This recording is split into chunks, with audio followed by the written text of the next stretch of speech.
Thank you for joining us. Our show today on health is about the research and quest for a cure of cystic fibrosis, an inherited genetic disorder that affects thousands of people worldwide. The world's leader in the search for a cure for CF is the Cystic Fibrosis Foundation, and nearly every CF-specific drug available today was made possible with their financial support. We'll be joined by Mr. Cris Branden to tell us more about this essential cause following these messages. Hello, my name is Dave. I am a face of ALS. I'm here at the Gardens Wellness Center. There's a couple reasons why we're here. Number one, we're seeking holistic treatment and acupuncture treatments to prepare me for stem cell therapy coming up. My experience with Gardens Wellness Center has definitely been life-changing. I love Gardens Wellness. I love Gardens Wellness Center. For more information or a free consultation, call us at 561-422-4330. Life Extension Foundation was established in 1977 and has grown to become the world's largest consumer-based anti-aging organization. Life-saving achievements taken for granted today were pioneered by Life Extension Foundation decades ago. Life Extension is currently funding $10 million a year in research on significantly extending a healthy human lifespan. Diseases that once plagued humanity have largely been eradicated by scientific innovation. 3 leading causes of death in 1900 compared with how people die today. Smallpox killed millions before it was eliminated in 1979. Life Extension funds research to fight biological aging so that it also will become a relic of the past. Log on to lifeextensionfoundation.org. When I was young, it seemed that life was so wonderful, a miracle. Oh, it was beautiful, magical. And then they showed me a world where I could be so dependable. Oh, intellectual, cynical. Find magic again. Sprout by HP. With Intel RealSense technology inside, now you can bend the rules of creativity outside.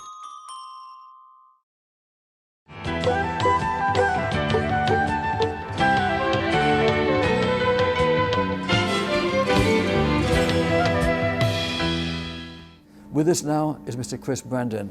A pleasure and privilege to be with you today. Very nice to meet you, Richard, and very, very glad to be here with you today. Please tell us a little bit about yourself and what we are doing here today.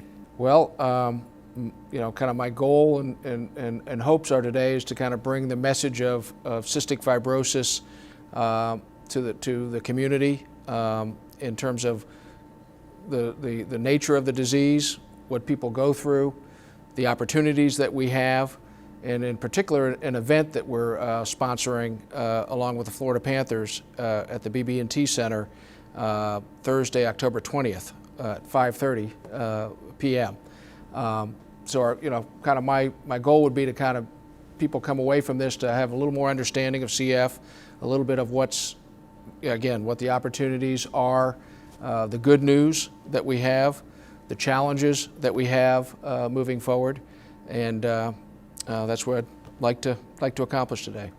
Well, medical science has brought quite a few innovations and a lot of progress in this field, in this horrifically incurable disease. And people are suffering less, and their quality of their lives is much better today. Tell us a little bit about cystic fibrosis. Yes, basically cystic fibrosis is a genetic disease that operates at the cell level where salt and water move between the cells. There's a protein in there called the CFTR protein, and that protein regulates this channeling of salt and water through the cells. A person who has cystic fibrosis has a defect in that protein where salt and water is not moving properly. The result of that is the mucus in our systems that our bodies generate, and for good purposes, has a tendency to become thick and sticky, whereas in a person without CF, your mucus kind of moves through and you clear your airways, your digestive system, and what have you. With cystic fibrosis, in the earlier days of the disease, the thing that most impacted people was the digestive system. This thick mucus would clog up the pancreas and prevent the pancreas from generating enzymes that we all need to digest fat and protein. So, with cystic fibrosis in the very early days, kids didn't survive. They were malnourished by the time they went to kindergarten. So it was a dreaded, horrible disease because it was taking out our very young. Fortunately, through medical science, they've generated replacement enzymes that people can take that help them process fat and protein, which we all need to process. And we've, in essence, solved that problem so that these kids get the proper nourishment and are able to develop their organs and what have you now into adulthood. That is provided one of the second more common complications from the disease from this thick mucus is in our airways. This mucus gets trapped and it attracts bacteria, and we get infections, serious infections that our immune system treats and goes after, and it ends up destroying our lungs. So you have, absent any treatment, you have anywhere from 1% to 2% or more lung loss per year. So the step was, okay, once we got over the digestive and solving that problem, we now have the lung issue, and the prognosis there was you would get a lung transplant. So you would try to survive to a point to a lung transplant. Again, not an exciting type of prognosis, but nevertheless one that we've had, and many adults now with CF have had lung transplants or on transplant lists or what have you, because we didn't have some of these therapies that over the last 5 years we've dealt with how to address the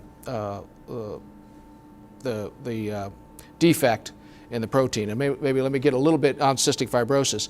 Where that protein is defective, there's really 3 different types of classes of CF, if you will. The first is the protein at the cell level is made and it's sitting at the top of the cell where it's supposed to be, but it's not gating properly.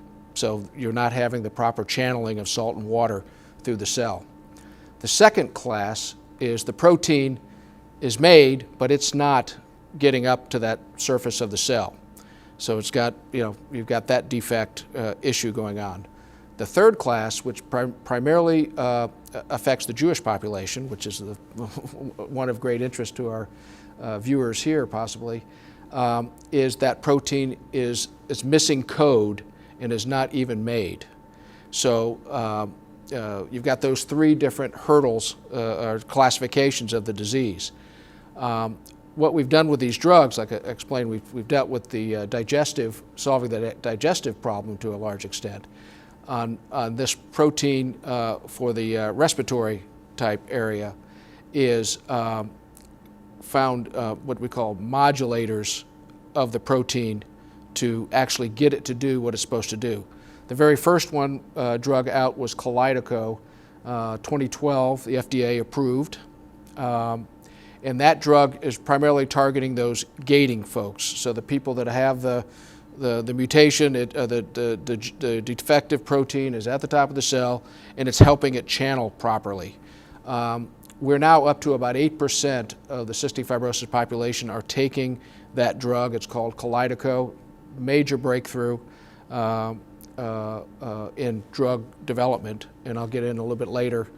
There's some little nuances there that are very interesting, but that big excitement, and that is being tested on more and more gene types. Because of the cystic fibrosis gene, there are about 1,600 variations of that gene that impact this salt and water movement amongst the cells. So Kalydeco's big. We have a second drug that got approved earlier last year in 2015 that fixes that where that protein is not moving up to the cell. It causes it to move up to the cell, surface of the cell, so that a combination for those that can take a combo. You take that drug to move the protein up, and then you take another drug to get the protein to channel properly. Different variations of that drug development is ongoing as we speak, again, to reach more and more people, greater and greater percentage. Our third challenge, which I mentioned, and it's known as the missense or nonsense mutation, is where the protein is not made. Good news is we have a drug in development that fills in the missing code and allows the protein to be formed properly. Amazing. I mean, you think about medical science, how amazing this stuff is. So now we can, again, we're in drug development on that through clinical trials, but the thought process, you can get the protein made, you can get it moved to the right portion in the cell, and then you can get it to channel correctly. All amazing. And what that does is, and it doesn't have to work perfectly. That's the other thing. If we can get a 10% or more improvement in how this cell function works, we're eliminating those lung transplants. So tremendous opportunity. Well, thank God for research, technology and so forth, and for the progress that these offer. Question I have for you is, are you aware of the fact that there's a lot of research going on in stem cell research areas and in longevity? And right here in South Florida, there's the Life Extension Foundation that is funding vast research projects with this regard. In fact, they just had a conference in California with 1,000 people attending and top scientists worldwide. People such as Peter Nygaard, the billionaire, is funding some of this, and others. Are you aware of this research? A little bit on the periphery, because my head's been focused straight on what the foundation has been doing with these drug developments. But from the very beginning, in the 80s, when the CF gene was discovered, it was on the cover of Science magazines. The head of the National Institute of Health, Dr. Francis Collins, was the discoverer of that. He's currently the head of the NIH as we sit today.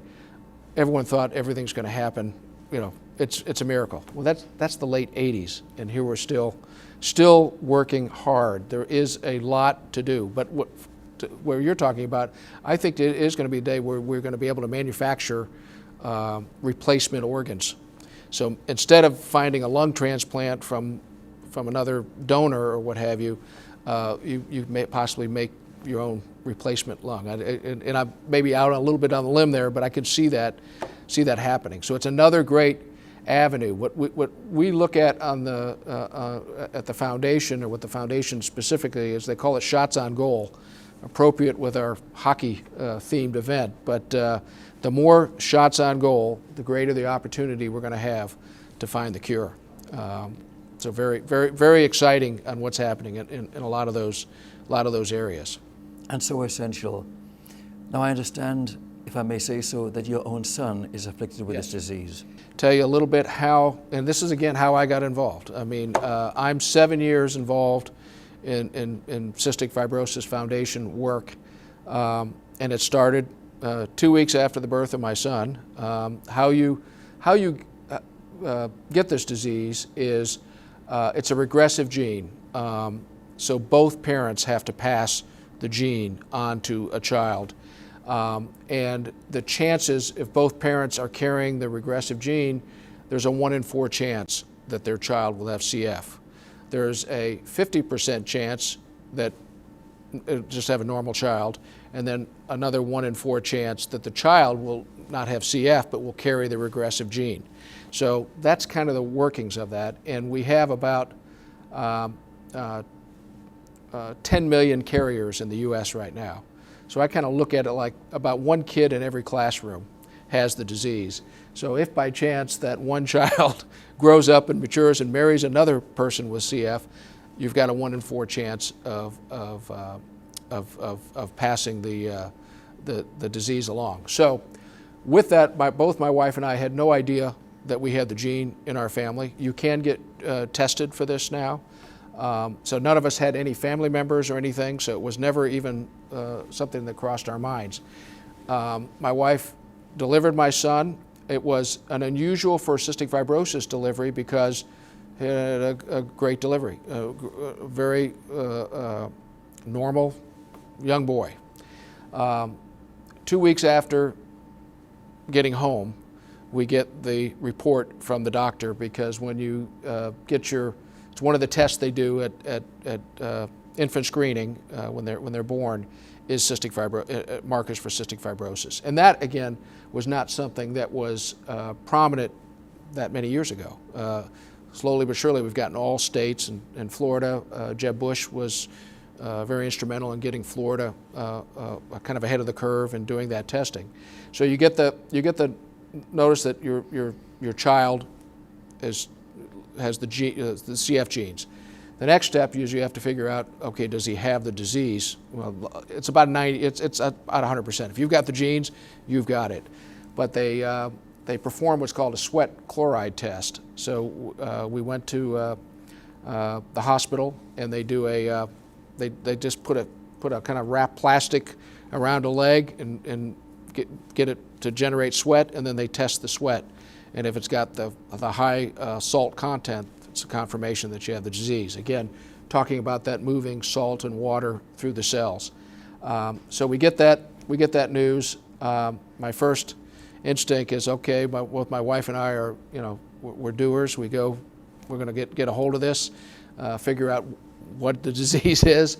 How can we make things happen? And we immediately both got involved with the Cystic Fibrosis Foundation. And through that effort, it's been a lot of optimism. Again, during the last 7 years, tremendous things have happened. So this is, the foundation is about 60 years old. It was founded by parents, many of whom had lost children, young children, and just got together and said, we got to do something. It's not a disease that's cancer or what have you, where you've got major federal funding or anything. We have no federal funding, to my knowledge. So the foundation came about with these parents, and then as organizations tend to evolve, became more and more well-established standards, procedures, what have you. And they brought in, about 35 years ago, Dr. Bell to head it, and he's been the one that's been phenomenal on drug development and running different courses. Again, you had the time period where we had the gene. Everyone's talking about gene therapy, which someday will be the right therapy. But he kept other what we call shots on goal, other drug development, and through that came up with these modulators that may effectively, you would test on this drug as not having CF on that sweat chloride test. So just an amazing opportunity. So now we have a son that just turned 7 the other day. We are indoctrinated into the routines, the daily routine. Again, he's 7 years old, and he's had probably to date about 50,000 pills, I've calculated.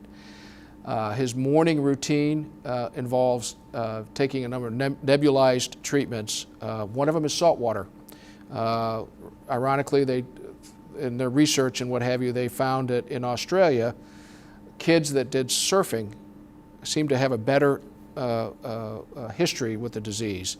And kind of through that developed, so he does a saline solution nebulized for about a half hour in the morning, followed by another nebulized treatment, which is called Pulmozyme, which is designed to make the mucus in the system less sticky and clumpy. That's another about a 15-minute nebulized treatment, and then you go on to a half hour of physical therapy.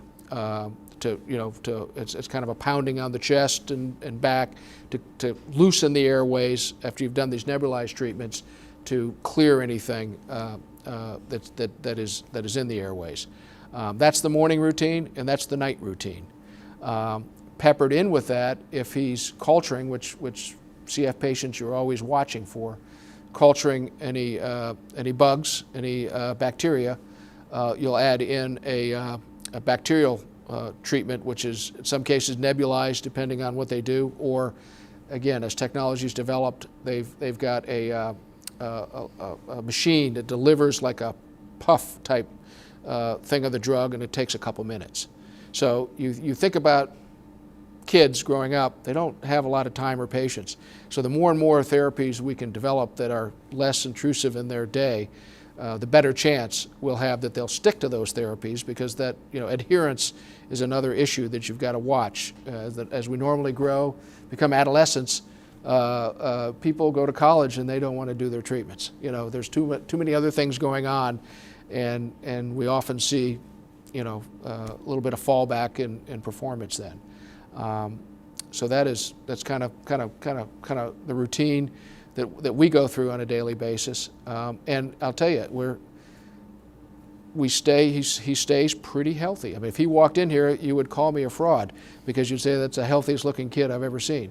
But we've got the x-rays, we've got the performance, and it's been a lot of work to stay at that stage. And loving parents to take care of him. We do. I'd like us to continue, but we have to pause for these commercial messages. We'll be right back.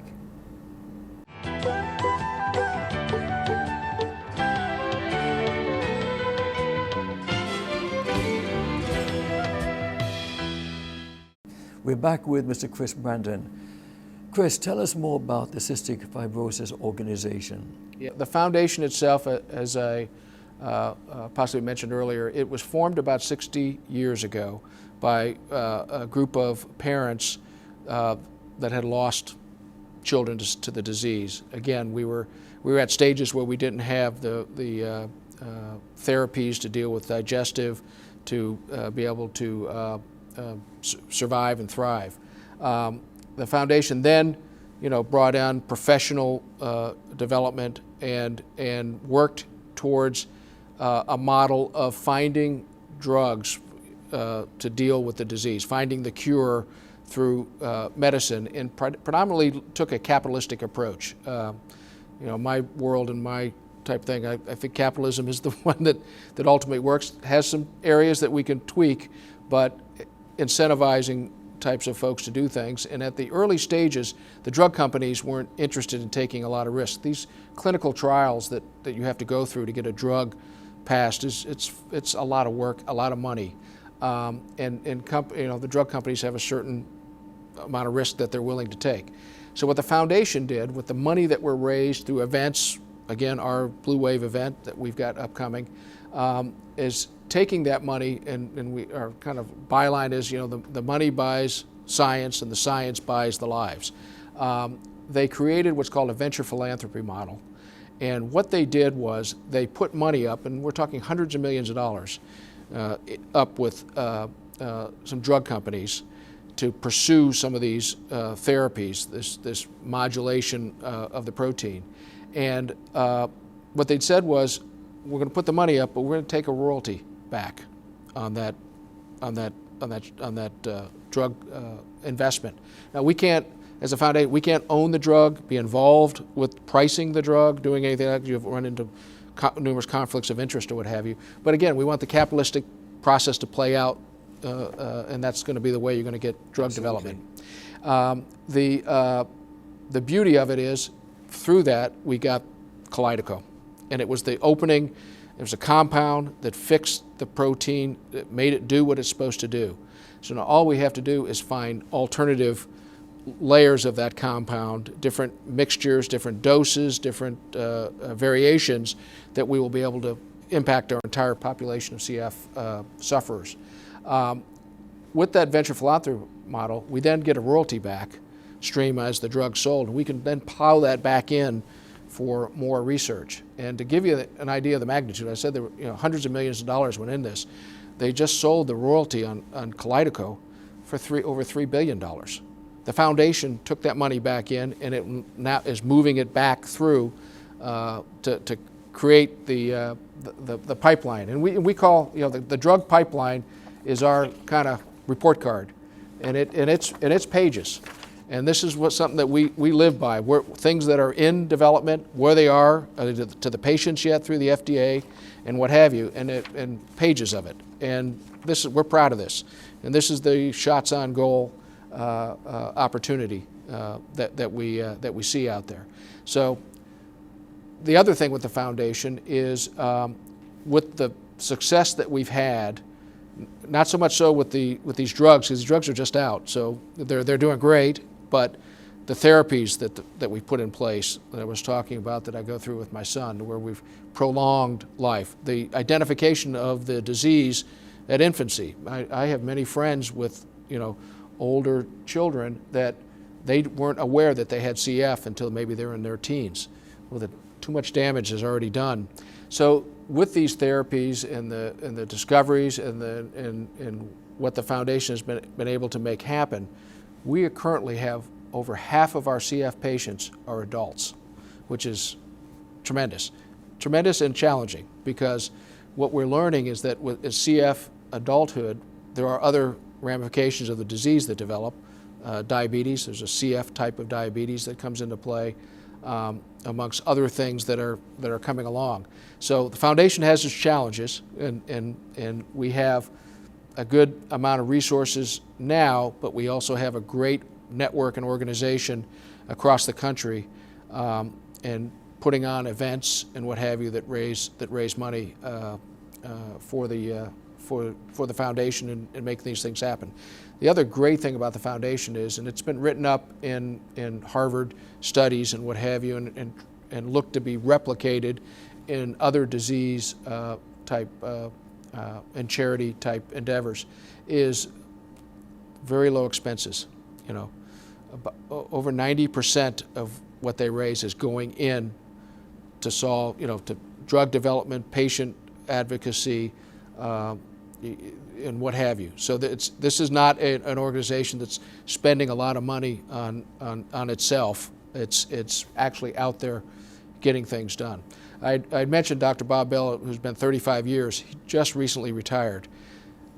His number two, who ran the whole medical side of the foundation, has now succeeded him, and Preston Campbell, who's been with the foundation a number of years. So we've got a great handoff to continue the path that we've laid out.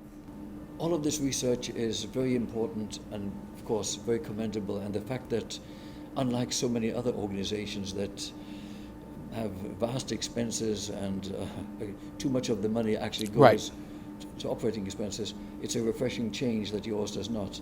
But tell us a little bit about the Blue Wave initiative. Yes.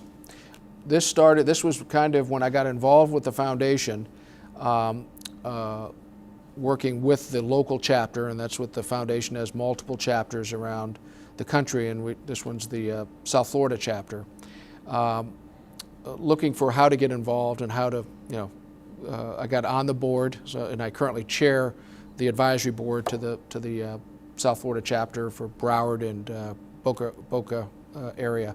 Palm Beach and Treasure Coast has its own chapter, but the event that we came up with was, I'm in business. I've been with the Huizinga, pleasure of being with the Huizinga family for over 30 years, serving them in a financial role, tax role, what have you. So I'm always kind of eyeing, okay, what's the bottom line results? How do we get something done?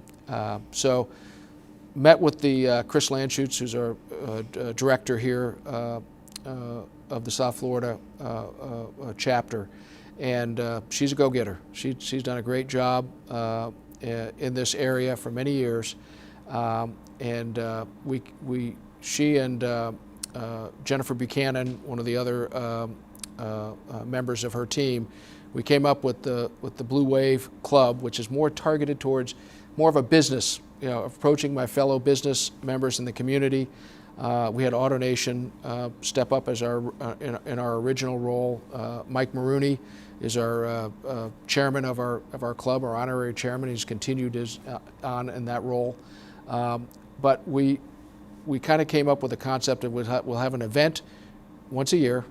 We'll get our fellow business leaders together. We created a founding membership list that we're targeting 25, and we're probably about 20 now. There was an original, $5,000 commitment to be a founding member of the club, and then the and then we get together and do a fun event every year. We started the first year with the Panthers. We then went to the Miami Dolphins. Again, these were things that I was involved with, so it was easy to kind of make happen. And then we did a couple other events outside. We did a disco ball here in Fort Lauderdale on the beach. We did a Hawaiian luau. That was the original theme of the Blue Wave, was a Hawaiian theme. But our first meeting, Mike Maroney wanted to do the Panthers, so it was set, you know, because AutoNation again was our original big sponsor. And then last year we did a toga party at a Greek restaurant here in Fort Lauderdale. So a lot of fun events. This year we're going back to the Panthers. Our event, like I mentioned, is Thursday, October 20th. We're meeting 5:30 at the BB&T Center for a reception pregame. We'll have a nice function there. And then we'll go into the suites. All our events will be in different various suites and enjoy the game against the Washington Capitals. So a fun night. What we're doing, we're single seats we're selling are $225. So a great opportunity for anybody who wants to participate, get involved. We'd love people to join our club. You know, be founding members. We still have some options open on that.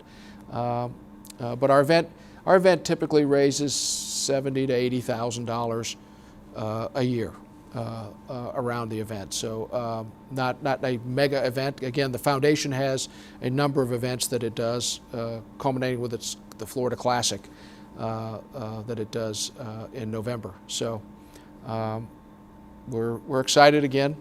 Everybody is enthused, and anybody that wants to get involved and be part of something that, hey, we're really making a change. This disease, I'm very confident, you know, we had talked about the end of this decade, we're probably talking about 100% of our people on some therapy that's going to take them off that trajectory of having to get a lung transplant. Very exciting. Absolutely, definitely. And I'd like to join this initiative. But back to your business. Yes. Share with our audience a little bit more about what you do with Yes. and all of the other many hats that you wear. Well, the holding company is more or less, the way I describe it is it's a private equity firm of the Huizinga Capital. So we're a private equity firm where we don't take out any outside money. It's always been Wayne and his family that have invested in different transactions. When I started with Wayne, I moved back to, I'm from here originally, moved back to Florida in '84, and we had Portalet International, the portable toilet business on the construction sites. Not a glamorous business. Again, Wayne had just retired from Waste Management, you know, the largest garbage company, but nevertheless, something that we kind of jumped into. Through that period, we worked on that. Worked on a number of different businesses: dry cleaning business, bottled water business, and then stumbled on through a mutual friend, Blockbuster Video. So Blockbuster was the great fun ride that took us through the '80s and early '90s. Then sold that to Viacom and tried to figure out, okay, what are we going to do now? And Wayne was inspirational in getting back in the garbage business with Republic Services. It was Republic Industries at the time. And then we rolled into sports teams, kind of left that out a little bit. 1990, he became partners with the Robbie family and the Dolphins and the stadium. And then in '94, acquired the entire interest from the Robbies. And during that time period, acquired the expansion franchise for Major League Baseball and hockey expansion, as well as partnering with Ralph Sanchez in Miami on Homestead Motorsports, getting that building built, and minor league baseball, a lot of sports-related type business. We had a Sports Channel Florida on the media side, so a lot of fun things. I'm finance, transactional, tax. So those touch all those different processes, and then the businesses that we went on post Blockbuster again was Republic Waste and the garbage, Extended Stay America in the hotel space, We took the Panthers public, they then rolled that into a hotel resort company. Just been a lot of, one fun transaction after another. Great family. Sorry for interrupting you. How do you efficiently manage all of these activities? We have a good staff. We have a good, most of our people have long duration, very loyal, just the nature, wonderful family to work for. That's the secret sauce, if you will. But that's kind of how we've moved forward. Fantastic. Chris, a final message for our audience, yes. please. We very much appreciate any questions or any interest in getting involved. Again, it's a charity that is making things happening. It is particularly, like I said, to the Jewish population. It's a very, very pointed opportunity to solve a problem that this disease impacts, and a lot of exciting things. I thank you for having me on. A real pleasure. Thank you for the great work you're doing. Thank you. I'll be right back.